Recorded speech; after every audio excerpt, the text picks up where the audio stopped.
May aaminin ako sa'yo at baka hindi mo magustuhan. Alam kong pagod ka. Pagod sa kakaintindi. Pagod sa paghabol. Pagod sa paghihintay ng isang mensahe na ilang beses mo nang tiningnan kung dumating na kahit alam mong hindi talaga darating. At ito pa ang masakit na katotohanan. Hindi ka napapansin kasi masyado kang available. Hindi ka hinahanap kasi lagi kang nandyan.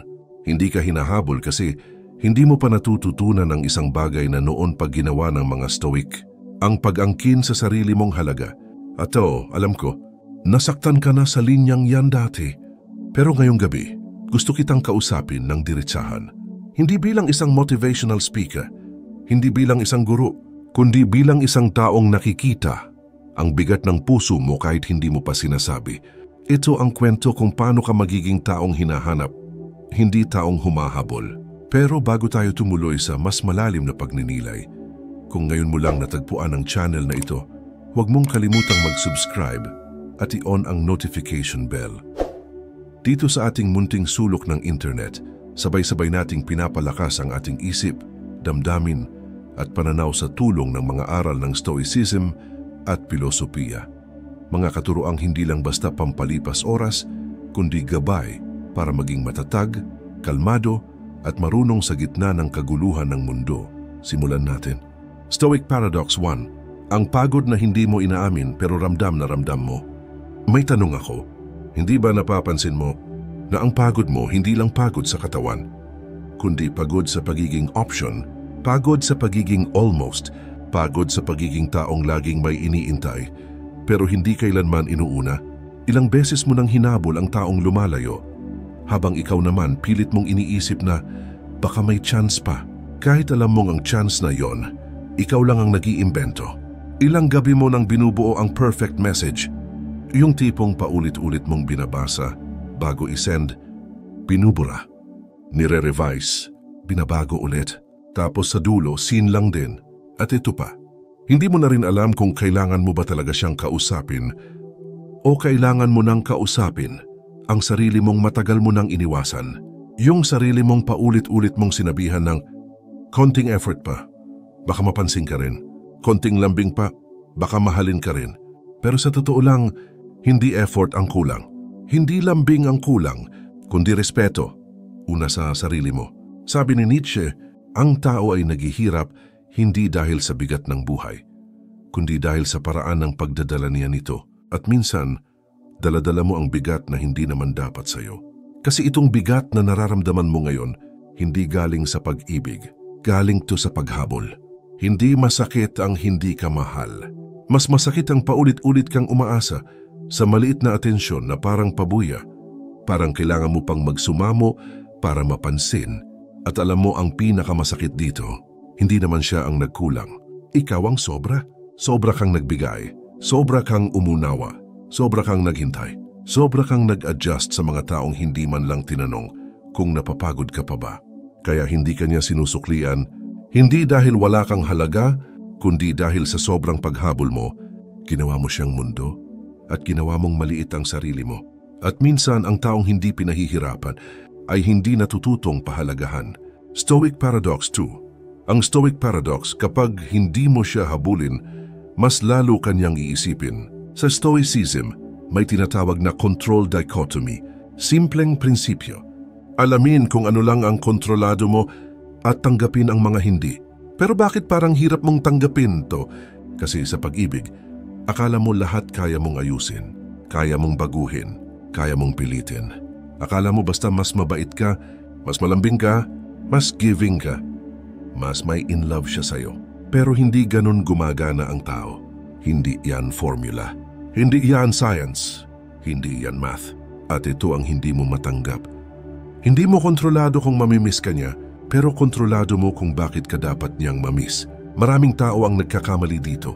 Iniisip nila, kung hahabulin ko siya, malalaman niyang mahal ko siya. Pero sa mata ng tao, ang paghabol ay hindi pagmamahal, madalas pressure. Kapag hinabol mo siya, pinapaalala mo na kaya kanyang baliwalain, na kaya kanyang paikutin, na kahit hindi kanya priority, handa ka pa ring magstay. Pero kapag lumayo ka, hindi para manipulahin siya, kundi para protektahan ang dignidad mo, biglang nagbabago ang hangin. Doon nagiging unpredictable ang presensya mo. Doon ka nagiging interesting. Doon ka nagiging tanong sa isip niya. At alam mo ang pinakaayaw ng tao? Ang hindi niya makontrol. Ito ang dahilan kung bakit ang mga taong hindi madaling makuha mas pinapahalagahan. Hindi dahil sa laro, kundi dahil may sariling mundo silang hindi umiikot sa kahit sino. Kaya sabi ni Machiavelli, ang tao kapag alam niyang hawak ka niya, hindi ka niya igagalang. At minsan, hindi mo kailangan maging suplado para dumistansya. Kailangan mo lang maging tao na may sariling buhay, may sariling oras, may sariling direksyon. Kapag marunong ka sa timing, sa boundaries, sa katahimikang may dignidad, doon nagsisimula ang paghahabol. Dahil hindi na ikaw yung laging available. Hindi na ikaw yung laging nag-a-adjust. Hindi na ikaw yung laging yes kahit hindi ka naman okay. Doon ka nagiging presensya na may bigat. Presensyang hindi basta-basta pinalalampas. Presensya ng taong hindi naghahanap ng pagmamahal kasi puno siya sa sarili niya. Stoic Paradox 3. Ang kwento ni Leonidas kung bakit ang pinakamatapang ay marunong ding umatras. May isang lumang kwento mula sa mga Spartan. Isang kwento na siguro, ngayon mo lang maririnig ng ganito. Si Leonidas ang hari ng Sparta, kilala sa tapang, disiplina at paninindigan. Isang leader na hindi natatakot sa kahit sinong kaaway, pero alam mo kung ano ang kakaiba sa kanya. Hindi siya basta umaatake, hindi siya mabilis magdesisyon, hindi siya nagpapadala sa emosyon. Bago siya lumusob, lagi muna siyang tumatahimik, nag-iisip, nag-o-observe, nag-aantay ng tamang pagkakataon, at doon nagmula ang sikat niyang paniniwala. Ang lalong nakakatakot sa kaaway ay hindi ang umaataking sundalo, kundi ang sundalong hindi nagmamadali. Kasi ang sundalong hindi nagmamadali, ang sundalong hindi takot. Ang sundalong marunong huminga kahit nasa gitna ng gulo, ay sundalong alam ang halaga ng lakas niya. Ngayon isipin mo, hindi ba ganito rin sa relasyon? Kapag naghahabol ka, parang sundalo kang tumatakbo sa laban nang walang sandata, walang plano, walang depensa, puro emosyon, puro kaba, puro baka mawala siya. Pero ang taong marunong umatras, hindi duwag, marunong lang siyang pumili ng laban. Marunong siyang iwasan ang sitwasyong hindi patas. Marunong siyang magsabi, hindi ko kailangan ipilit ang sarili ko sa isang espasyong hindi ako pinipili. At sa Stoicism may tawag dito, discipline of action. Hindi dahil kaya mo, dapat mo. At hindi dahil gusto mo, tama na. Ganito ang mga taong may sariling paninindigan. Hindi sila nagpapadala sa takot. Hindi sila nagmamadali para lang may makasama. Hindi sila lumalaban para mapansin. Lumalaban sila para sa sarili nilang prinsipyo. At ito ang twist. Ang taong hindi nagmamadali. Ang taong kayang umatras ng may katahimikan. Ang taong hindi natatakot na lumayo. Ang taong yan ang pinakakinatatakutan ng mga taong sanay mambaliwala. Kasi sa biglaang pagkawala ng presence mo, nakikita nila kung gaano ka pala kahalaga. Stoic Paradox 4. Bakit hindi siya natatakot na mawalan ka? Ito ang pinakamahirap lunukin, pero ito rin ang kailangan mong marinig ngayon. Hindi siya natatakot na mawala ka kasi mas natatakot kang mawala siya. At alam mo ang mas masakit pa doon? Ramdam niya yan. Hindi mo kailangang i-confess, hindi mo kailangang sabihin, hindi mo kailangang umamin. Nakikita niya sa kilos mo, sa timing ng replies mo, sa paraan ng pag-text mo agad kahit busy ka, sa pagbibigay mo ng atensyon, kahit wala kang ngang natatanggap kapalit. Nararamdaman niya na kahit anumang layo ang gawin niya, hahabulin mo pa rin, kakapit ka pa rin, mag-a-adjust ka pa rin. At sa psychology may tawag dito, asymmetrical attachment.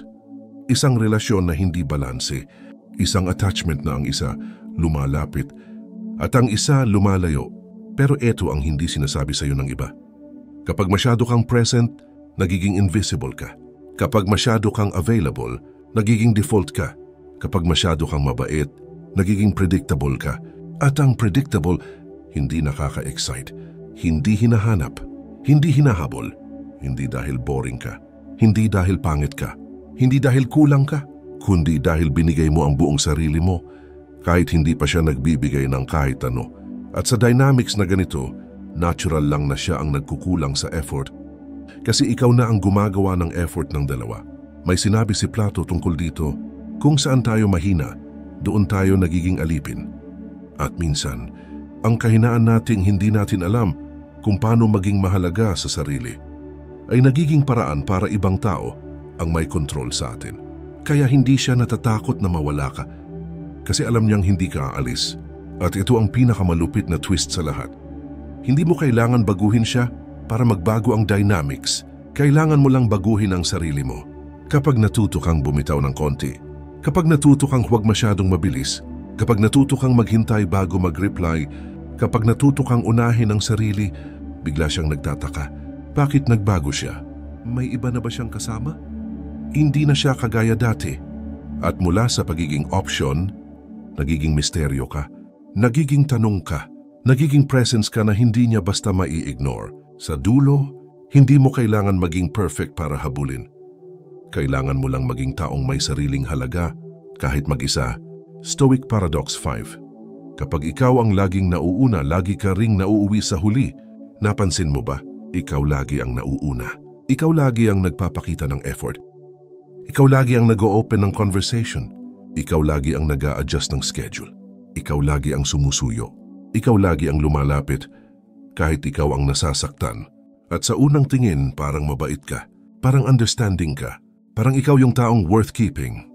Pero sa totoo lang, kabutihang walang boundary ay kabutihang madaling abusuhin. Ito ang hindi sinasabi ng mundo sa'yo. Kapag lagi kang nauuna, hindi na niya mararamdaman ang takot na mawala ka. Kasi sa tuwing lumalayo siya, ikaw ang humahabol. Sa tuwing hindi siya mag-effort, ikaw ang bumabawi. Sa tuwing hindi ka mahal, ikaw ang nagmamahal ng sobra. At ito ang leksyon na mahirap tanggapin. Hindi lahat ng kabutihan ay nagbibigay ng halaga. Minsan, kabutihan din ang dahilan kung bakit ka hindi pinahahalagahan. May sinabi si Bonhoeffer na gustong-gusto ko, ang kabutihang hindi ginagamitan ng talino, nagiging kahangalan. Totoo yan sa love, lalo na kung ikaw ang taong laging nagbibigay, laging nagsasacrifice, laging nagpapasensya, laging nagpapahuli para lang may mauna. Pero bakit nga ba ganito? Bakit parang automatic kang magbigay kahit wala ka namang nakukuha? Kasi deep inside, iniisip mo na kapag may ginawa ka pang isa, baka doon ka napansinin.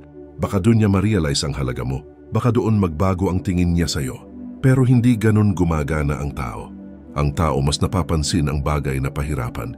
Mas tinitingnan ang bagay na hindi laging available.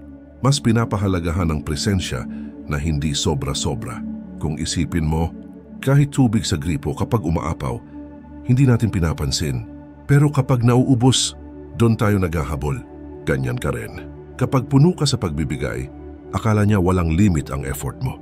Akala niya normal lang ang presensya mo. Akala niya hindi ka napapagod. Pero kapag natuto kang huminto, kapag natuto kang maglagay ng boundary, kapag natuto kang hindi laging ikaw, biglang nag-iiba ang dynamics. Hindi dahil nagiging maldita o suplado ka, kundi dahil natututo ka ng pahalagahan ang sarili. Minsan, kailangan mo talagang tumigil. Hindi para parusahan siya, kundi para protektahan ang sarili mong emosyon. Sa Stoicism, may tawag dito temperance, ang lakas na kayang magpigil, ang kabaitan na may matibay na gulugod, ang pagmamahal na may dignidad. Dahil kung hindi mo pipigilan ang sarili mo, hindi ka titigil hanggat hindi ka na mahal. Stoic Paradox 6. Bakit mas nai-in-love ang tao kapag hindi ka? Ito ang tanong na ayaw sagutin ng marami. Bakit mas na-attract ang tao sa'yo kapag mas konti ang access nila sa buhay mo? Simple. Kasi scarcity creates value. Ang bagay na hindi palaging nakikita, nagiging curious. Ang bagay na hindi palaging mahawakan, nagiging attractive. Ang bagay na hindi palaging kasama, nagiging masarap hanapin. Ganito rin sa tao. Kapag hindi ka madalas mag-message, hindi dahil pa hard to get ka, kundi dahil busy ka sa totoong buhay, biglang nagiging special ang oras mo. Kapag hindi ka laging available, hindi dahil may attitude ka, kundi dahil may boundaries ka, nagiging valuable ang presence mo. Kapag hindi ka laging tumatakbo sa tuwing tatawag siya, hindi dahil wala kang pakialam, kundi dahil marunong kang pumili ng priority.